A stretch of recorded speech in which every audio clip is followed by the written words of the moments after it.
Hello everybody. Today I'd like to showcase my sketchbook for the month of Inktober, and just to show you what I did like for each day. I followed the prompts pretty strictly. So here's my my set, if you will. This is a Pentel Touch. Pretty good for calligraphy and like very thick line work. The thing I wanted to do differently with this is just focus primarily using brush pens just to get better control. Now this is a Copic Gussin Fude. I don't know if I pronounced that right, but it's the difference with this one and that one is this one is a nylon brush, and it gives really nice fluid line work. I really enjoy using that since I purchased it. Oh man, and other than that, oh, there's also this other brush pen. It's more of a, I don't know, it's kind of a bit like the Gussin Fude, only rougher, but and it's filled like it's sort of a reservoir of ink and not disposable, but you get the point.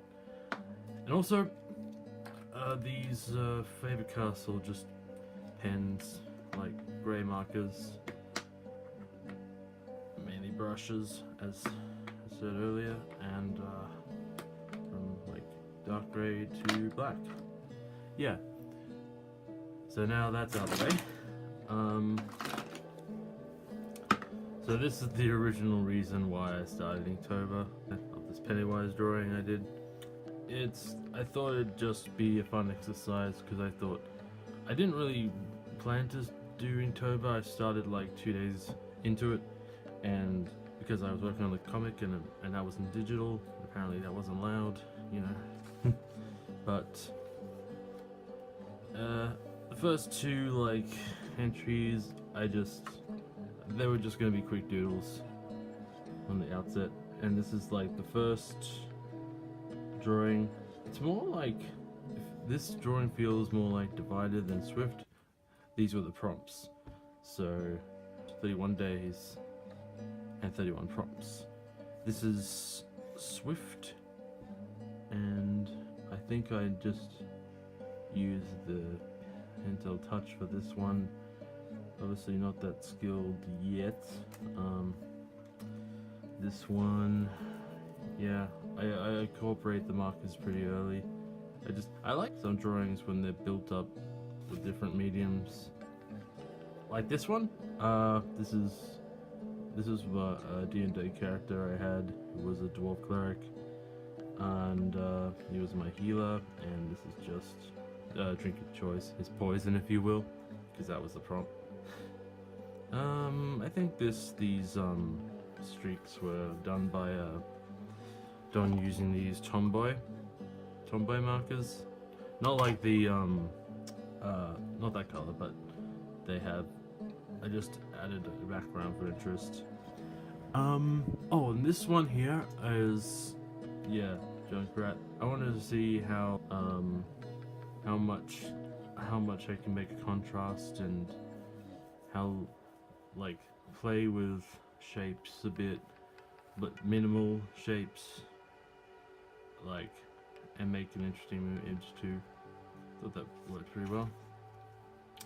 Long, yeah, I didn't really study Spartan gear until later, but like I think it works okay. I think I stopped using these little devices after a while. There's another D&D character here. This is my tiefling fighter. He has a sword. It looks like Darth Maul, because I think that's awesome. Alright, and Shy. I didn't realize this, but it looks a bit like a headband. I didn't really intend that. At this point, I didn't consider backgrounds until later.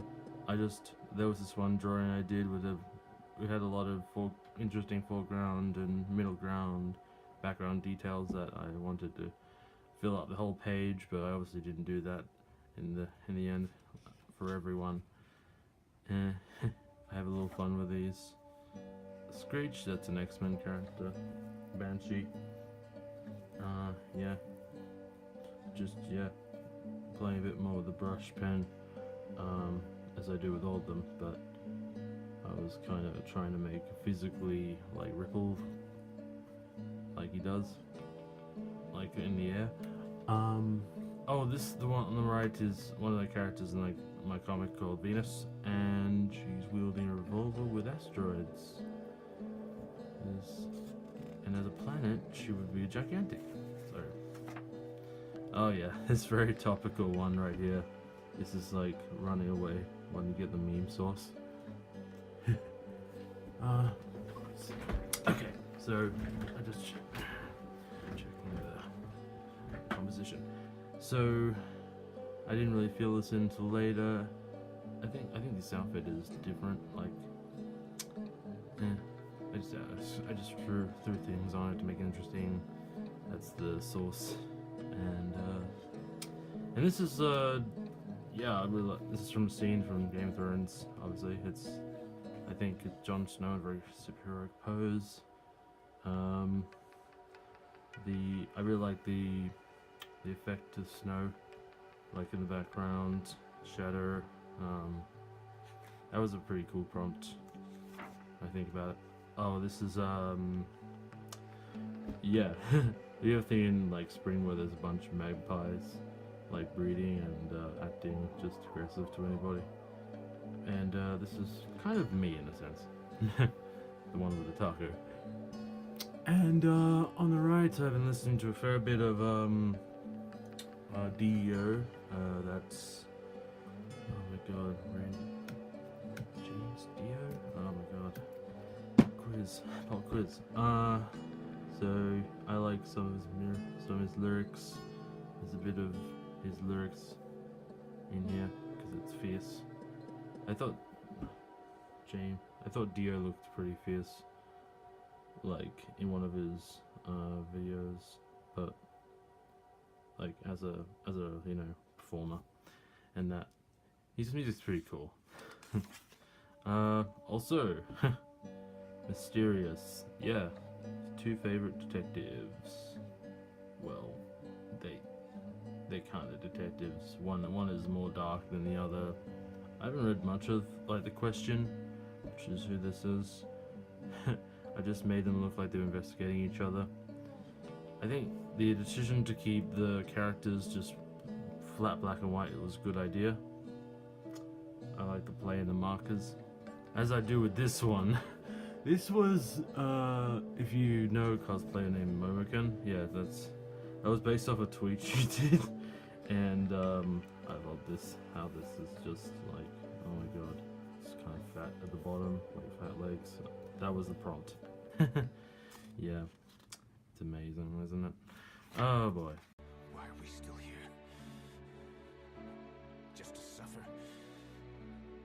Every night, I can feel my... And you have the boss in his tuxedo from MGS 5. I think he wears this, but he's known for it in the second and the third game. He wears a tuxedo. I think you can get after unlocking, like finishing the game. And this is Quiet, of course, dancing in the rain. Still, she's a pretty graceful character. And her movements. Filthy, I didn't really have any plans, so I just did a non-hairy animal, actually, a pug with a wig, getting nit-picked, and I don't know, it looks pretty, not my best, really, to be honest, in the background. The next prompt is Cloud. It's of the Phantom seeing visage of the Phantom in the clouds. Bit Lion King influence, but I just thought, I wonder, is that how, like, generations talk, like, give wisdom to the future Phantoms and all that? I heard there's, like, another Phantom comic that's set in the future, like, all the way future, like, Blade Runner future. It sounds interesting. And this is, what is this? Two-Face. I made his other face into a niche quote because it's deep, and I thought I really wanted to do like a bit of more script font and calligraphic effects with type, and I think I pulled it off here, to be honest, with that. And also this effect is pretty good. I like this quote, how the teeth goes into it. It's very nice. Oh, this is, I'll just get really close. This is Ghost Rider for Furious. I really liked how the flame effects were working with the it's sort of an artist brush. It's not the Garson Fude, but this, it was hard. Sometimes I wonder if I should color it in if it's not clear enough, because sometimes I think color will help it when I should really have a strong foundation, like, and to know where the shadows are. But that's okay. Could be a bit more like more movement here, but otherwise I really like it. This is from Dead Space. Played a bit of it for my horror game marathon, and it has, and the prompt was trails, so I did that like objective marker thing, because it's kind of like, I like the way he's sort of like he's posed when he does that. He's just looking back, and he looks pretty exhausted here. Like a friend told me, like, he liked the how the brush uses. It's a bit like a Japanese sort of brush, you know. And this is an orc carrying off some feed, some human and some organs along, and I have this issue where I paint in a lot of details and not make them dynamic, not like space it out. That's how I feel, and I think this one's pretty alright. I think, you know, was pretty good. I made all this like she's covered in tar. I made it look like that. And the next one, Blind, I sort of used my imagination a bit more, and made a pick about imagination. This drawing so involves a blind girl, and I think it was pretty good. Like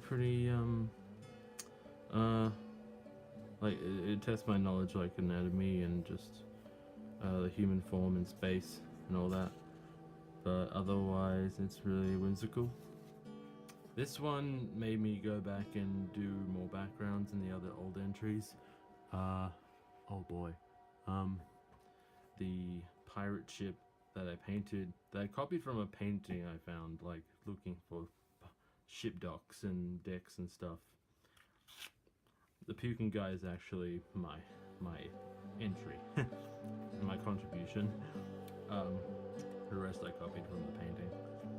And this is kind of based off a friend of mine, but he's in a like Pikachu outfit, because I played Pokemon Go recently, and they have Pikachu scattered throughout with like witch hats on, and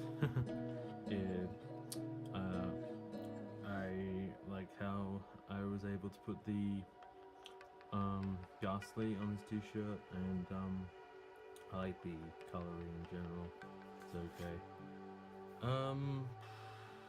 Climb, Nathan Drake. Oh my god. Yeah, this was very good. I used the Garson Fude primarily on this for the lines and shadows. I thought it was pretty cool. And then after I finished the line work, I just added the appropriate colors, I thought, which was alright. This, relatable? Personal? Anyway, oh god, this fucking... Why are we still here?